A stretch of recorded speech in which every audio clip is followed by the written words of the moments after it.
fokus kepada Brother Firdaus.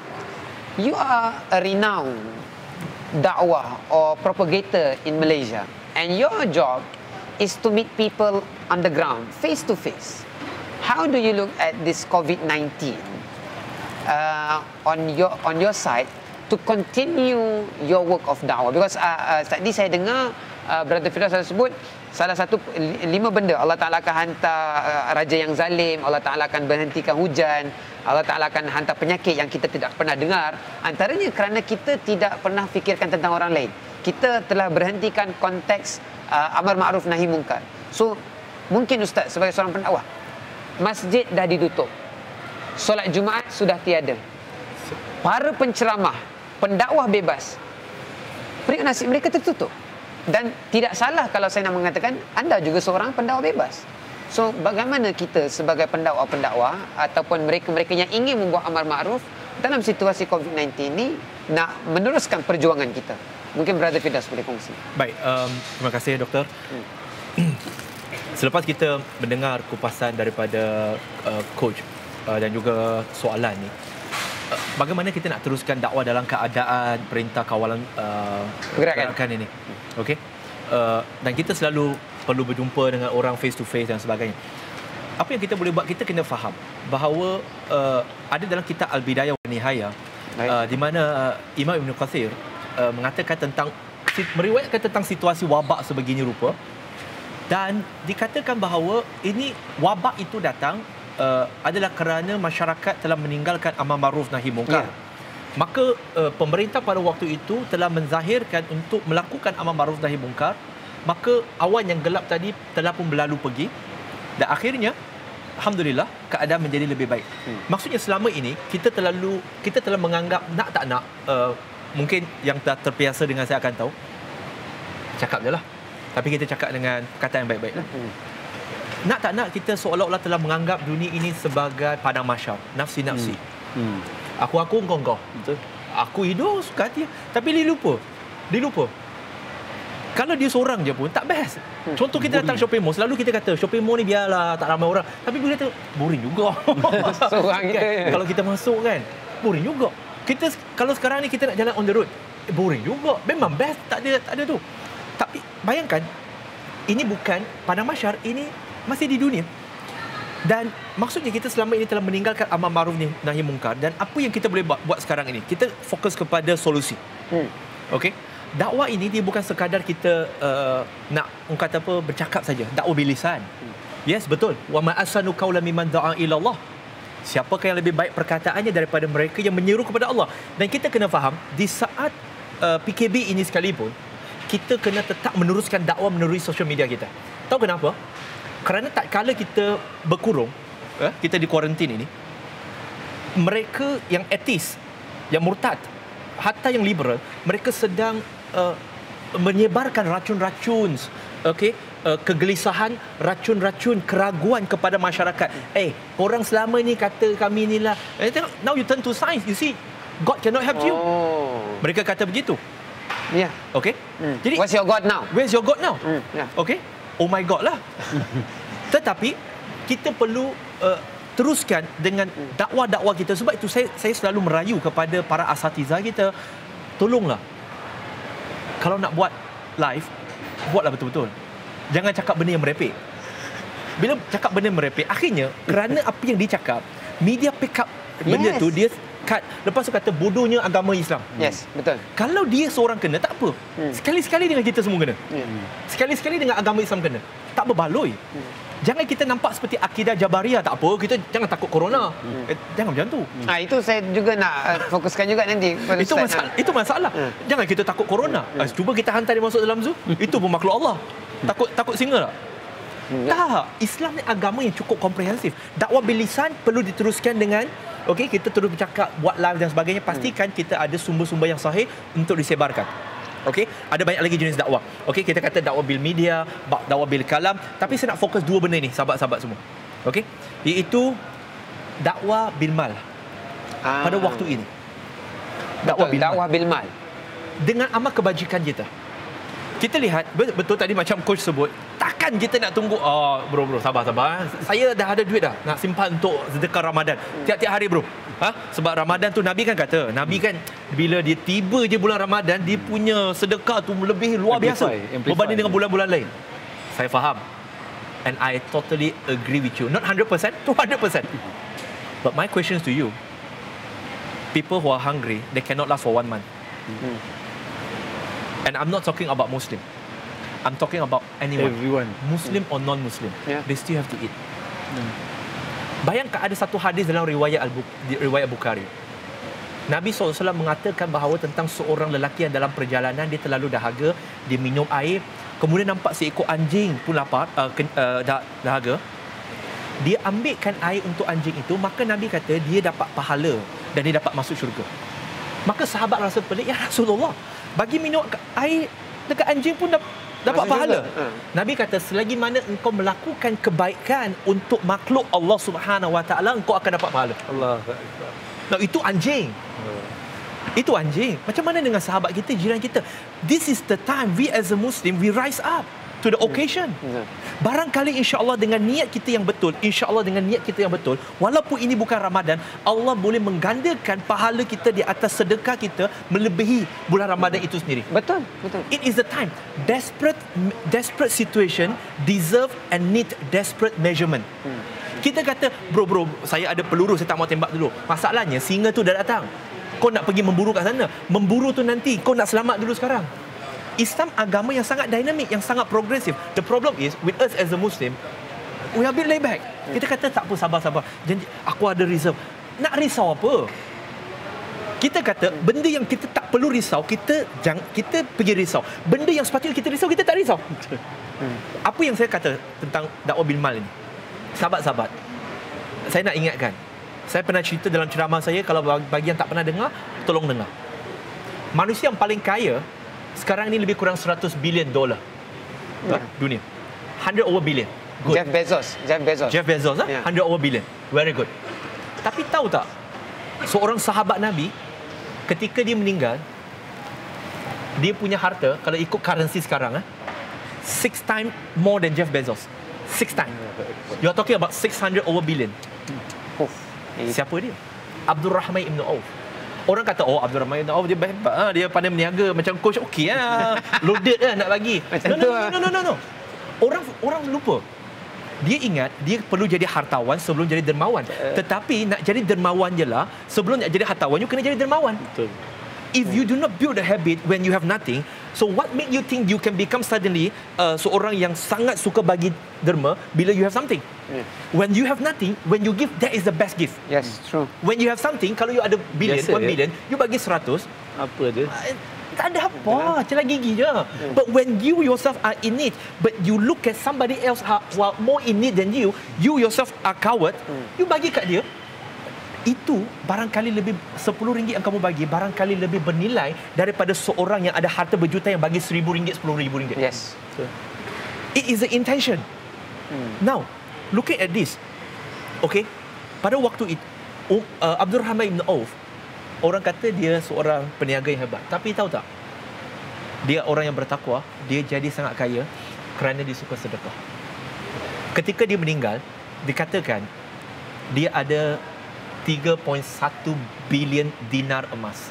Allah. Now, just calculate lah. Sahabat-sahabat kat rumah ada calculator, sila calculate.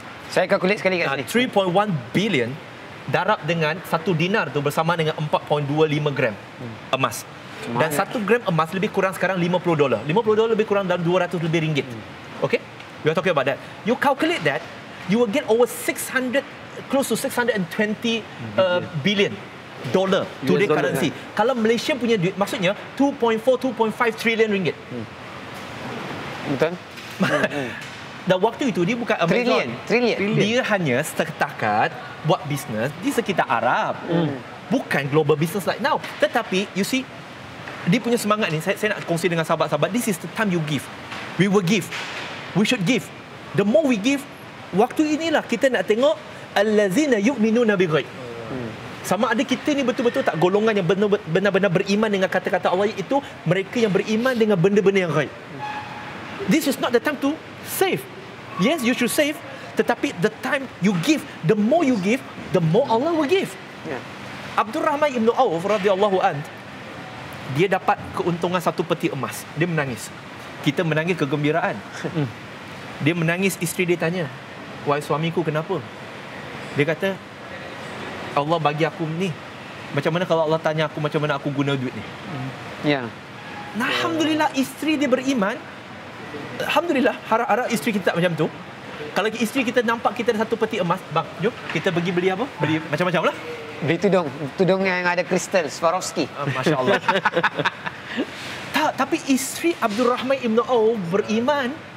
Dia kata, "Wahai suamiku, sedekahkan." Allah. Sedekahkan. Maka Abdurrahman ibn Auf dia tak fikir sedekah. Dia sedekah, esok Allah bagi dia berapa? 2 peti emas. Allah. 2 peti emas. Sehingga kan dia terlalu banyak duit, dia pun takut. Takutnya sampai dia kata, "Aku nak sedekah lagi lah, tak boleh lah." I mean, last waktu itu musim kurma. Dan orang Arab ni, orang Madinah, dia ni hanya makan kurma yang basah aja. Kurma kering ni kira orang kata low grade lah, tak tahu apa nak makan kan. Jadi ada satu ladang tu, waktu itu musim dia, ladang dia semua kurma kering. Bisnes tak laku, nak lingkup dah. Abdurrahman ibn Auf, okey, cantik, aku boleh bantu. Dibeli ladang dia semua, take over, bayar, tak ada negotiation, tak ada minta diskaun. Kita lain macam. Kita nak pergi tolong bisnes kawan, alah kawan-kawan bagi harga kawan. Nak mana ada harga kawan? Harga kawan bagi lebih. Nak support bisnes. Itu nak lingkupkan bisnes kawan. Bukan nak tolong bisnes kawan. Pergi kedai lain RM20, kita kawan-kawan RM15. No, pergi kedai kawan bayar RM25. Yes. Bantu dia. You nak bantu dia, bukan nak lingkupkan dia. So Abdurrahman ibn Auf dia beli ladang kurma tu. Apa dia buat? Kemudian ladang kurma tu, semua kurma tu disedekahkan untuk orang makan. Tapi orang tak nak makan. Sebab kata, kami ada good grade bro. Kami ada grade yang kurma cun punya bro. Ada musangking, takkan nak makan yang biasa-biasa bro. Kan?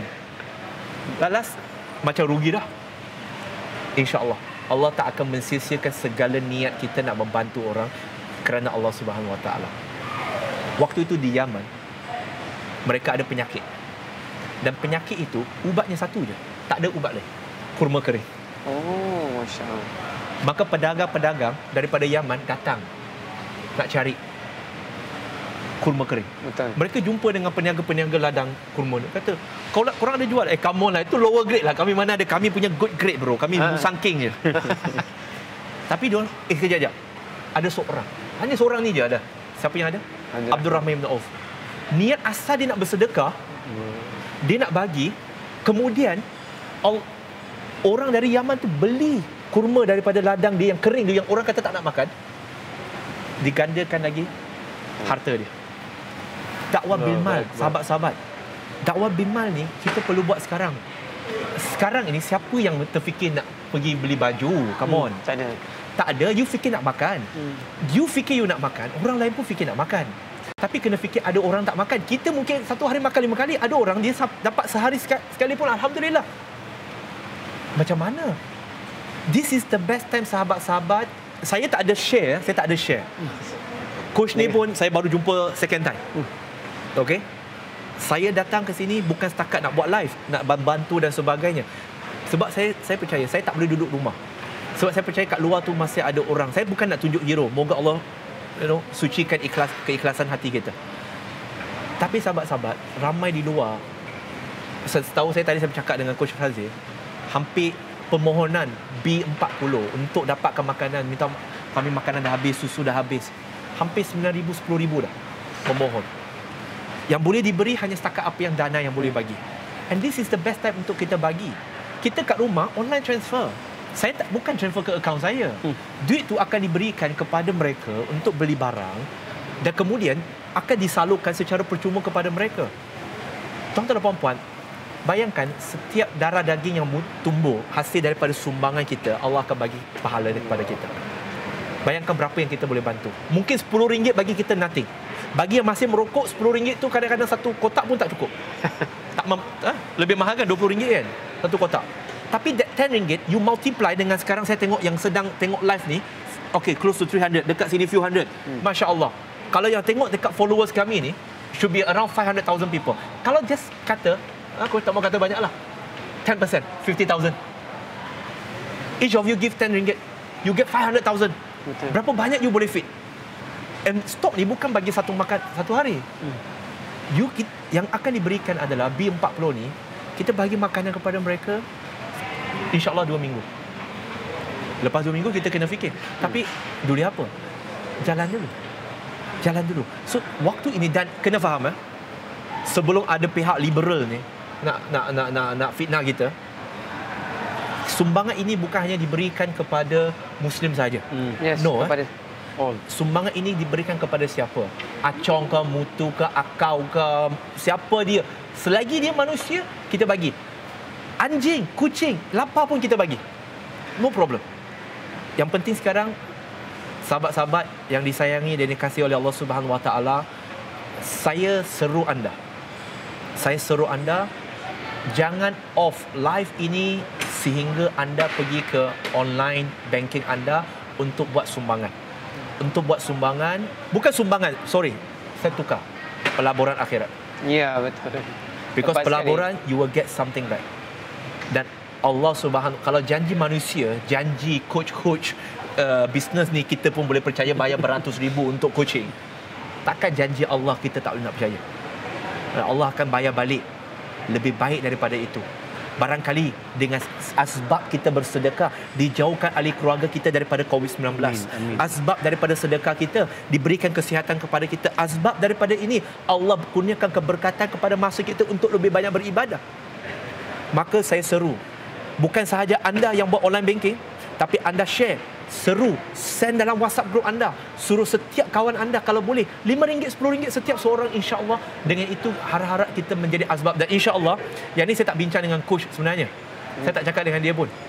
Ini direct dapat ni. Allah bukakan, sebab saya nampak benda ini, kita penceramah, bukan setakat orang kata cakap je lebih. Tak, we don't talk only. Dan saya percaya ramai yang menonton ni adalah penyumbang kami, adalah penyokong dakwah kami. Jazakumullahu khairan. Dan coach tak tahu, saya tak pernah bagi tahu dia tadi. Jadi saya nak bagi tahu, ini saya nak, let's kickstart somewhere. Our NGO MRM, apa yang kami akan buat ialah kami akan kickstart dengan kami akan bagi sumbang 10,000 untuk tujuan ini. Alhamdulillah. Okay? We will contribute 10,000 ringgit, tak banyak, tapi as an NGO we do what we can. Dan saya percaya itu juga harapan daripada sahabat-sahabat yang menyumbang kepada dakwah kami untuk melihat agar duit itu digunakan pada jalan yang betul. Dan what is the best time? And this is the time. So this is the time. So 10,000 itu kami akan sumbangkan kepada usaha B40 untuk memberikan makanan kepada B40. Dan we have started. Why don't you follow suit and promote to others people? InsyaAllah. Allahu a'lam. Terima kasih Brother Firdaus, khususnya atas satu kejutan yang mana saya rasa Coach Fadil pun tidak menjangka bahawa Brother Firdaus akan memberi pelaburan akhirat kepada kita, iaitu RM10,000. Ini sebenarnya adalah orang kata dakwah bil akhlak. Kita tunjuk dakwah by orang kata kita lakukan sendiri by action. Kita lakukan sendiri dan kita mengajak kepada semua yang menonton untuk lakukan perkara yang sama.